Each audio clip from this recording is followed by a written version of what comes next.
फारस की खाड़ी में हालात किसी बारूद के ढेर जैसे बने हुए हैं, जहां किसी भी पल एक चिंगारी बारूदी बवंडर में बदल सकती है। और अगर ऐसा हुआ तो उसकी लपटें सिर्फ मध्य पूर्व तक सीमित नहीं रहेंगी। तेल की सप्लाई से लेकर वैश्विक अर्थव्यवस्था तक हर देश उसकी आंच को महसूस करेगा। इसलिए इस इलाके में होने वाली हर हलचल सिर्फ एक क्षेत्रीय घटना नहीं, बल्कि पूरी दुनिया के लिए एक चेतावनी है। एक तरफ दुनिया की सबसे ताकतवर नौसेना यूएस नेवी का विशाल बेड़ा, तो दूसरी तरफ ईरान की वो घातक एंटी शिप मिसाइलें जिन्हें आज कैरियर किलर कहा जा रहा है। लेकिन कहानी सिर्फ टकराव की नहीं है। ईरान ने अमेरिकी नेवी के खिलाफ सैचुरेशन अटैक यानी चारों तरफ से विनाशकारी घेराबंदी का ऐसा खाका तैयार किया है जो किसी भी आधुनिक जंगी बेड़े को खुले समंदर में बेबस कर सकता है। यही वजह है कि फारस की खाड़ी में हर लहर के साथ टेंशन भी उठती है और दुनिया सांस रोककर हालात पर नजर बनाए रखती है। अमेरिका ने ईरान को घुटनों पर लाने के लिए बारूदी मोर्चा तैयार कर लिया है। अमेरिका का सबसे बड़ा मारक एयरक्राफ्ट कैरियर समंदर में हुंकार भर रहा है। वहीं कतर से लेकर जॉर्डन और तेलवी तक अमेरिकी फाइटर जेट और वॉर अटैक मोड में रेडी है। मतलब ट्रंप ने अपने वॉर रूम को अलर्ट मोड में डाल दिया है। किसी भी समय अमेरिकी राष्ट्रपति हमले का ग्रीन सिग्नल दे सकते हैं और लाल सागर से लेकर पर्शियन गल्फ तक बारूदी आग में झुलस सकता है। लेकिन ईरान भी कम नहीं है।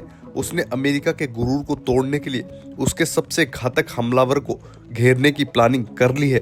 ईरान ने अमेरिकी aircraft carrier US Abraham Lincoln को डुबोने का चक्रव्यूह तैयार कर लिया है। इस घेराबंदी के पीछे आईआरजीसी की सैचुरेशन अटैक की योजना। जी हाँ, सैचुरेशन अटैक यानी ऐसी आक्रामक रणनीति जिसमें किसी टारगेट पर असीमित मात्रा में मिसाइल, ड्रोन, डाटा अटैक किया जाए, जिससे टारगेट का डिफेंस सिस्टम इतना ओवरलोड और इंगेज हो जाए कि खतरे को ट्रेस करने में ही उलझ जाए और टारगेट का सुरक्षा कवच टूट जाए। ईरान के हौसले कितने बुलंद है, उसने अमेरिकी हमले का मुंह तोड़ जवाब देने के लिए किस दर्जे की प्लानिंग कर रखी है, इसका सबूत है ये वीडियो। ईरान की तरफ से जारी प्रोपेगेंडा वीडियो में मध्य पूर्व में दाखिल होने वाले यूएस अब्राहम लिंकन पर हाइपरसोनिक मिसाइल फतह से हमले को दिखाया गया है। ईरान के इस हौसले के पीछे उसका हाइपरसोनिक और एंटी शिप मिसाइल का जखीरा है। ईरान के पास मौजूदा हाइपरसोनिक मिसाइलें और 2 टन के विशेष वॉर हेड के बारे में आपको आगे बताएंगे। लेकिन पहले बात ईरान की खतरनाक और बेहद मारक एंटी शिप मिसाइलों के रेंज की है। इनमें सबसे पहले सुपरसोनिक खलीज फार्स। ये मिसाइल मैक 4 की सुपरसोनिक रफ्तार से परवाज करती है। इसकी रेंज 300 किलोमीटर प्रति घंटे है। ये मिसाइल 650 किलोग्राम के वॉर हेड से लैस होती है, जो बड़े से बड़े युद्धपोत को पानी में डुबो सकती है। ईरान के पास anti ship ballistic missile सोलफागर Wasir भी है। इसकी रेंज 700 किलोमीटर तक बताई जाती है। ये मिसाइल ऑप्टिकल सीकर हेड से लैस होती है। मोबाइल लॉन्च सिस्टम के कारण इसे दागने से पहले ट्रैक करना मुश्किल हो जाता है। ईरान के पास अब्बू मेहंदी एंटी शिप क्रूज मिसाइलें भी है, जिसकी रेंज 1000 किलोमीटर की है। बताया जाता है कि ये मिसाइल एआई से लैस होने के कारण अपनी फायर रूट को बदल सकती है। इसके अलावा ईरान के पास नूर और कदर एंटी शिप अटैक सिस्टम वाली मिसाइलें भी है, जिनकी मारक क्षमता 120 से 300 किलोमीटर प्रति घंटा है। इन क्रूज मिसाइलों को ट्रैकों पर लोड कर या फिर छोटे नौसैनिक जहाजों से दागा जा सकता है। ईरान के तरकश में वो मिसाइलें हैं जिसने सुपर पावर अमेरिका की नींद उड़ा कर रख दी है। ईरान का दावा है कि इन मिसाइलों के रहते अमेरिका का कोई भी जहाज हरमुज स्टेटस के आसपास भी भटक नहीं पाएगा। समंदर की लहरों पर तैरता अमेरिकी एयरक्राफ्ट कैरियर उसकी अजय ताकत का प्रतीक है। लेकिन क्या ईरान ने इसे अभेद्य किले को ढाने का कोड खोज लिया है? खबर है कि जून 2025 में ईरान के गुप्त मिसाइल परीक्षण ने पेंटागन में खलबली मचा दी थी। इस मिसाइल और इसके वॉरहेड ने पेंटागन को पसीने पसीने कर दिया था। ईरान की योजना अमेरिकी नौसैनिक बेड़े पर स्वयं अटैक करने की है। जंग की सूरत में ईरान की प्लानिंग एक साथ सैकड़ों सुसाइड शाही ड्रोन अमेरिकी नौसैनिक बेड़े पर भेजने की है। इससे यूएस अब्राहम लिंकन का सुरक्षा कवच इंगेज हो जाएगा और इस सूरत में ईरान सैचुरेशन अटैक का दूसरा फेज पार कर जाएगा।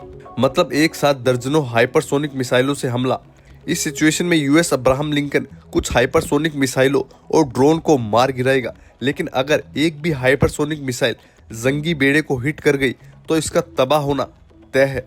ओपन सोर्स इंटेलिजेंस के मुताबिक ईरान ने इस सैचुरेशन अटैक के लिए खास तौर पर एक हाहाकार वॉरहेड तैयार किया है। ये मिसाइल 2 टन का वॉरहेड यानी विस्फोटक ले जाने में सक्षम है। अगर 2000 किलो का ये गोला किसी एयरक्राफ्ट कैरियर से टकराता है तो जहाज का डूबना तय है। साफ है कि अगर ईरान अपने सैचुरेशन अटैक में 10% भी कामयाब होता है तो अमेरिकी नेवी की सबसे बड़ी तबाही का कारण बन सकता है। अब सवाल ये उठता है, इस पूरे अमेरिका ईरान टकराव का भारत पर क्या असर पड़ेगा। भारत अपनी जरूरत का बड़ा हिस्सा तेल और गैस फारस की खाड़ी से ही आयात करता है। अगर यहाँ पर हालात बिगड़ते हैं तो सबसे पहला झटका भारत की एनर्जी सिक्योरिटी को लग सकता है। कच्चे तेल की कीमतें बढ़ी तो पेट्रोल डीजल से लेकर महंगाई तक हर चीज पर असर पड़ेगा। सिर्फ तेल ही नहीं, खाड़ी देशों में काम करने वाले 80 लाख से भी ज्यादा भारतीय प्रवासी भी भारत की बड़ी चिंता है। किसी भी सैन्य टकराव की स्थिति में उनकी सुरक्षा और निकासी भारत के लिए एक बड़ी चुनौती बन सकती है। यही वजह है कि भारत इस पूरे मामले में बेहद ही संतुलित और सतर्क कूटनीति अपना रहा है।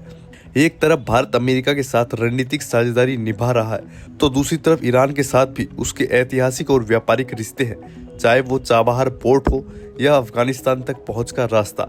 ऐसे में भारत किसी एक खेमे में खड़ा होने की बजाय शांति, स्थिरता और संवाद पर जोर दे रहा है। यानी साफ है, फारस की खाड़ी में उठने वाली हर लहर भारत तक पहुंचती है। यही कारण है कि नई दिल्ली हर घटनाक्रम पर पैनी नजर रखे हुए है, क्योंकि इस जियोपॉलिटिकल शतरंज में एक भी गलत चाल पूरे क्षेत्र के साथ साथ भारत के हितों को भी प्रभावित कर सकती है। अब सवाल ये उठता है कि भारत इसको झेलेगा कैसे। भारत की अर्थव्यवस्था तक ये हलचल पैदा कर सकता है, लेकिन चिंता सिर्फ तेल तक सीमित नहीं है। भारत के बहुत सारे प्रवासी भारतीय नागरिक भारत की ताकत है जो विदेशों में काम कर रहे हैं। किसी भी तरह का सैन्य टकराव की स्थिति में उनकी सुरक्षा, निकासी और रोजगार भारत के लिए एक बड़ा चैलेंज बन सकता है। यही वजह है भारत हर हालात की पहले से ही प्लानिंग करता हुआ आ रहा है। कूटनीतिक मोर्चे पर भारत की स्थिति बेहद ही नाजुक लेकिन मजबूत है। एक तरफ भारत अमेरिका के साथ रणनीतिक साझेदारी है तो दूसरी तरफ ईरान के साथ उसके शानदार रिश्ते। अब वो उसको किस तरीके से बाईपास करेगा ये तो आने वाला समय ही बताएगा।